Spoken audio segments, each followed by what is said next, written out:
శ్రీరస్తు శుభమస్తు. శ్రీ శంకరాచార్య విరచిత సౌందర్యలహరి శ్లోకం 25. ఈ శ్లోక ప్రభావం రాజకీయ అధికారమును మంచి పదవి లభిస్తుంది. అట్లనే రాజు దగ్గర పనిచేస్తే రాజు వద్ద గౌరవం పొందుతాము, వాళ్ళ దగ్గర కూడా మంచి పదవి లభిస్తుంది అన్నమాట. ఇది ఎంతైనా ఉన్నత స్థితికి వెళ్ళేది అన్నమాట ఈ శ్లోకం. ఇంకా శ్లోకం చెప్పుకుందాం. 25వ శ్లోకం.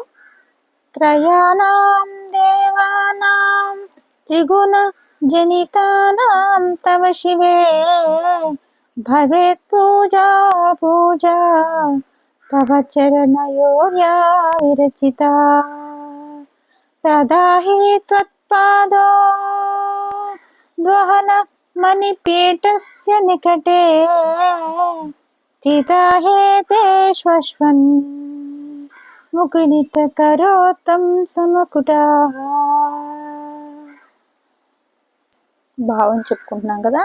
సత్వ రజోస్తమో గుణములు గల త్రిమూర్తులు ఆ గుణాలకు అతీతమైన నీ పాదముల నుంచి మణిమయ పీఠమునకు తమ తమ కీటముల నుంచి నమస్కరిస్తున్నారు.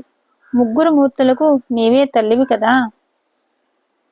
నువ్వు గుణములకు అతీతురాలు కాబట్టి త్రిమూర్తుల సృష్టికర్తవు నీవే కదా మాత అని చెప్తున్నారు.